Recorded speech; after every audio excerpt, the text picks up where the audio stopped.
हिन दिल जो छा ॿुधायां तोखे मां यार ॻाल्हियूं बचारे ई त नाहिनि आहिनि हज़ार ॻाल्हियूं। अम्मा 12 महीना तुंहिंजो त बड़धक लहे ई नथो। अम्मा हू केमिस्ट्री वारो सर मूंखे ख़बर पवंदी तुंहिंजे केमिस्ट्रियुनि जी त फलाणे ढिमकाणनि जी। मां को पढ़ी आहियां स्कूलनि में, तूं ई पढ़ी गंज कया आहिनि। सॼो ॾींहुं पढ़ाए घर जो कमु अचे कोन थो। मुड़ुस जी शादी खां पोइ तोखे केमिस्ट्री जा सुवाल कंदो न त मूंखे तूं इहो फार्मूला ॿुधाए। बेइज़ती बेग़ैरत ते। अम्मा मुंहिंजी ॻाल्हि त ॿुध, हू केमिस्ट्री वारे सर जी नियत ख़राबु आहे अम्मा। सुर्खियूं पौंडर लालड़ियूं करे वेंदी त छो न नियत ख़राबु थींदी मास्तरनि जी। पकल ॿेर खे हर को भितर हणंदो आहे न। को ज़रूरु न आहे कॉलेज वञण जो। तूं पढ़ी होशियारी थींदी पोइ मां खटिया खाईंदसि। रंधो इज़तदार माण्हू आहियूं, सुभाणे का हेठी मथी थी पवे त मुआशिरे में मुंहुं ॾेखारण जे लाइक़ु ई न रहूं। अम्मा अम्मा अम्मा हू मूंखे मारे छॾींदा। अम्मा अम्मा मूंखे बचाए। अम्मा हू मूंखे मारे छॾींदा। छोरी हाँ त न फाड़ मां जो छा शो आहे। अम्मा अम्मा सर इमरान मुझसे ज्यादती करण जी कोशिश कई। अम्मा मां इनकार कयो त मूंखे घुटारी ॾेई। अरे कीअं मां पंहिंजी इज़त बचाए ते पहुती आहियां।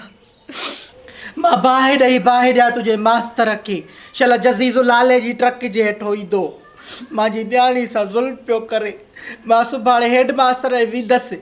इन खां पुछां त सही त हे कहिड़ो ज़ुल्म लाथियूं वेठा आहियो असां सां। तूं इहा ॻाल्हि कंहिंसां न कजांइ। माण्हुनि खे ख़बर पवंदी त रहंदो असांजी बदनामी थींदी। चुप अख न गई न त असली आंड्रा कढ गई। माण्हुनि खे इहा ख़बर पई न त तुंहिंजो संग ई न शींदो। इन करे ख़ामोशी में रहो। अम्मा तूं कहिड़ी माउ आहे। अॼु अगरि मां हितां भॼी न निकिरां त हू मूंखे मारे मुंहिंजो लाश खे गंद जे ढेर ते फिटी करे वञंदा, या वरी कॉलेज जे के पखे सां ॿधी ऐं पोइ तव्हांखे छा चवां न त हू कंहिंसां प्यारु कंदी हुई ऐं हिन जे लाइ ख़ुदकशी करे छॾी अथई, या वरी चवंदा त पेपरनि में फेल थियण जे भउ खां हिन आपघात कयो आहे। ऐं अम्मा जे हेडमास्टर वटि तूं वञी दाही थींदी आहे, ख़बर उहो केरु आहे? उहो सर इमरान जो घाटो दोस्त आहे। राति जो देरि ताईं वेही करे गॾु पीअंदा आहिनि। उहो तोखे छा थो लॻे सिर्फ़ु ॻाल्हि हिते थी ख़तमु थींदी वञे? न अमी, हिननि जो पूरो ग्रुप आहे अम्मा। हिननि खे भर्ती कराइण वारा बि हिननि जे ई साइड जा आहिनि ऐं हीअ उन्हनि खे ख़ुशि करण जे लाइ कॉलेज जूं छोकिरियूं ऐं ॿियो घणो कुझु। समाज में एॾो ज़ुल्म थी वियो आहे।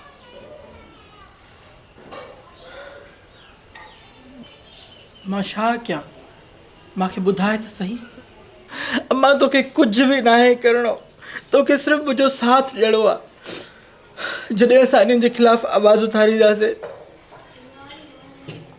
त हीअ असां ते तरह तरह जा दॿाउ विझंदा। तोखे अटल रहणो आहे अम्मा, तोखे कुझु बि न आहे करिणो। मां त चवां थी तूं कारीअरनि जे ॿेरनि में हथ न विझ। तूं कॉलेज वञी खॾ में पवे, तूं घर वेह। अम्मा मूंखे कारीअर जे ॿेर में हथु विझण जो को बि शौक़ु न आहे, पर कारीहर पंहिंजो ॾंगु हणण जी कोशिशि कई आहे, असां ते हमिलो कयो आहे। मुंहिंजे घर वेहण सां मां त बची वेंदसि, पर हुन कॉलेज में पढ़ंदड़ ॿियूं न्याणियूं उहे उन कारीहर जो शिकार थींदियूं रहंदियूं। असांखे आवाज़ु उथारणो पवंदो अम्मा। मूंखे भउ थो थिए ढेबरी, माण्हू अलाए छा वात हणंदा आई। भउ असां छो कयूं अम्मा? असां छा ग़लति कयो आहे? ग़लति त उन कयो आहे जंहिं हिकु औरत खे कमज़ोर सम्झी हुनखे ललकारियो आहे। तालीम मुंहिंजो बुनियादी हक़ु आहे अम्मा, ऐं जेको मुंहिंजे बुनियादी हक़ जे विच में ईंदो या उन जे ख़िलाफ़ु कुझु कंदो उहो मुंहिंजो दुश्मन आहे अम्मा। ऐं उन यज़ीद खे बेनकाब करणु मुंहिंजो फ़र्ज़ु आहे त जीअं दुनिया खे ख़बर पवे त हू कहिड़ो कुद्धे क़िस्म जो इंसानु आहे। मां तोसां गॾु आहियां। तव्हां बि पंहिंजी नियाणियुनि खे सपोर्ट कयो। जेॾी महिल उन्हनि सां को मसइलो थो थिए पियो त उन्हनि जी पढ़ाई बंदि करणु को हलु कोन्हे को, उन्हनि खे घर विहारणु हलु कोन्हे को। उन्हनि जे उन मसइले खे हलु कयो, उन्हनि खे सपोर्ट कयो, ऐं जेको इन शइ जो जेको सज़ा जो हक़दार आहे उन खे सज़ा ॾियो, नियाणी खे सज़ा न ॾियो।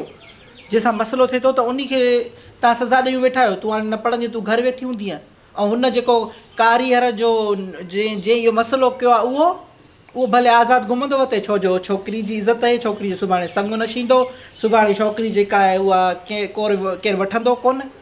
बसि पोइ उहो जेको आहे बेग़ैरत इंसानु उहो घुमंदो फिरंदो वते, उहो ख़ुशियूं कंदो वते त हलो मां बची वियुमि। ऐं जंहिंसां मसइलो छो जेको माना जेका विक्टम आहे उहा वीचारी जेका आहे उहा परेशान थींदी वते। छो? छाकाणि आहे को मुल्क में इंसाफ़ कन अंधेर नगरी चरबट राज लॻो पियो आहे। ख़ुदा कयो भाउ, एजुकेशन खे सपोर्ट कयो। एजुकेशन बुनियादी हक़ आहे इंसान जो, उहो छोकिरी हुजे या छोकिरो हुजे या दीकरी ऐं दीकरो हुजनि, जंहिंजो बि आहे हक़ हर कंहिंजो आहे। इन जे करे थी चवांव त इन कारीगरनि खे बंदि कयो, इन्हनि जूं निड़ियूं चिथियो, इन्हनि जा मुंहं चिथियो, त जीअं इहे ॿीहर हिमत ई न करे सघनि के न्याणी ते अखि खणी ॾिसण जी। मां सदकू आओ इतनी गर्म चाय, क्या आपकी चाय भी गर्म होती है? ओके। बाक़ी लटन जो जोड़ो वाज ॾेई वई आहे राणी, लुंडे जा कपिड़ा थी पाए। तव्हांजी मासी ॾिसो था, ग़रीब शी पई आहियां, ख़ुदा जो कसम आहे छा कया। चांहि में बि खीर जी जॻह ते पाणी मिलाए थी पी आहे, छा कया, एॾी ग़रीब शी वई आहियां। ओ ख़ुदा आहे मूंखे तूं अमीर कदे, इन सिंधी मुसवरिस्टिक जे व्यूअर जे सदके तोखे ख़ुदा इहो बा झोली थी जलियाए। मूंखे एॾो अमीर कर जो बा कपिड़ा बि पैसनि जा पाया, जीअं कढी पाईंदा आहिनि न उहो हड़ी करे। बसि मां चाहियां थी मां एॾी अमीर थी वञा जो ईअं माना केतिरी अमीर छा, केतिरो पैसो ॾींदे तूं मूंखे, कितना दे सकते हो, उतना दो मुझे अमीर होॾाए। बसि ग़रीब शी पई आहियां, अब्बे खे चवां सदको करे साड़ियां ग़रीबी खे पंहिंजे नाव तो। हीअ हुस्न जी देवी ग़रीबी ॾिसण जे लाइक़ु आहे। मुंहिंजे त वात मां बि पैसा निकिरनि, मां त एतिरी अमीर हुजां, पर छा कयूं, क़िस्मत ग़रीबाणे घर में पैदाशी पियासीं। अब्बा पीउ मुंहिंजो जेको आहे उहो ॾांदारियूं वहाए करे उहो गुज़र सफ़र कंदो, घणो ओवर नथी थिया अॼुकल्ह। हलो अचो भला स्क्रिप्ट ते।